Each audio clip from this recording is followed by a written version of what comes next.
Okay, welcome to this next unit on Unit 5. We're talking about the abstract class.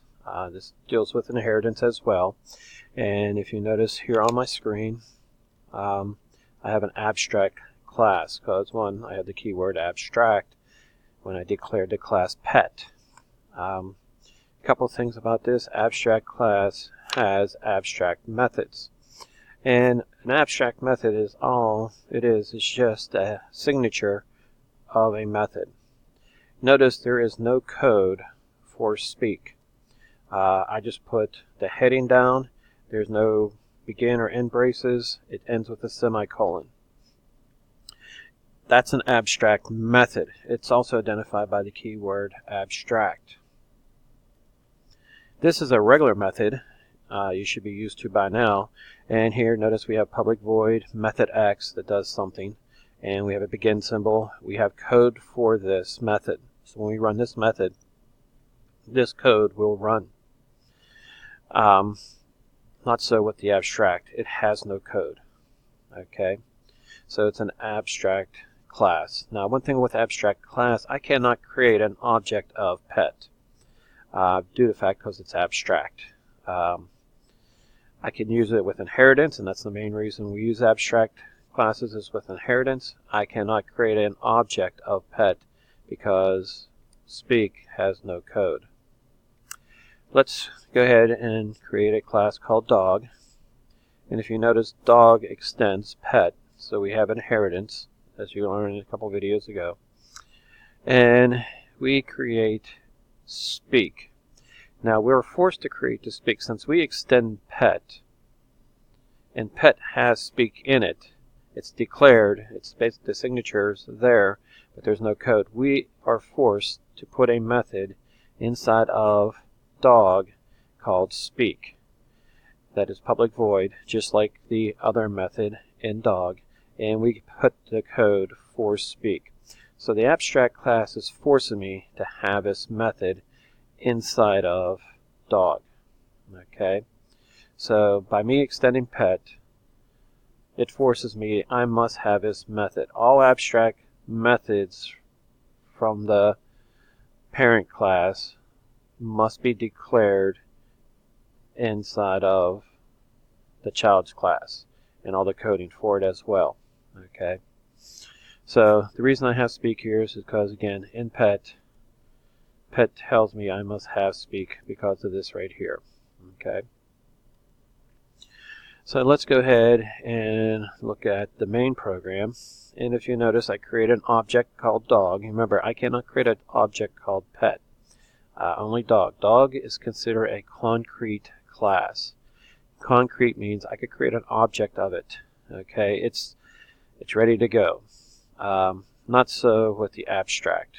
Abstract is not concrete. I cannot create an object of pet because I have a method declared but no code for it. Okay, so I only can create an object of dog. So let's go back to main. I create this dog called Waldo equals new dog.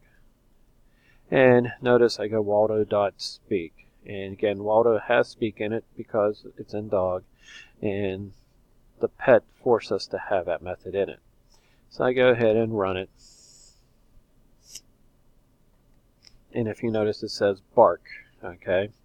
And due to the fact that my dog says bark, that's why it ran. Okay.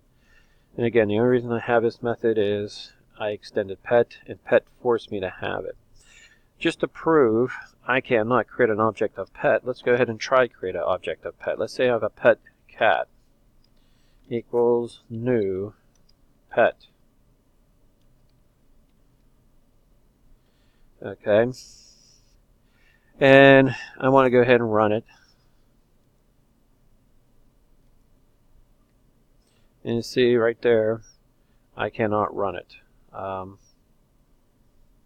see here, 1 second. Okay, so if you look right here, it says an error. Pet is abstract, cannot be initialized. That means you cannot create an object of pet. And I tried to. And that's the reason, because of having an abstract method. And again, some of your methods in the abstract does not have to be just decorations. You can have both regular methods in there and abstract methods in there. Okay. I think I created one called Waldo dot. I think it was called method X. I have to go back and look. Let's just see. Oops, there's 0 there. And let's run this. Oops, I still have pet here. Let's comment that out. It worked and does something. So again, I ran method X, which was declared in pet and coded in pet, but I ran it from my object dog, Waldo. Okay. So again, let's go to pet. If you notice, here's method X. It says does something, and that's what came up here. That came from my pet, the parent class. Speak, I had to create that in dog. Due to the fact that I extended it, I must create it. Okay.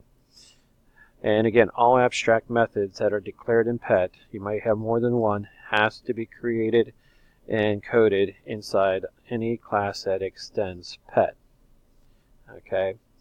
And that is abstract classes. There's really not much to it. You just got to remember, if you have an abstract class, you must have those methods in the child class if you extend that. And you can only create object of the concrete classes, and that means classes that have methods with codes, not abstract classes. You cannot create an object of an abstract class. Hopefully it explains everything. Our next topic after this will be interfaces, which is on the same track of abstract.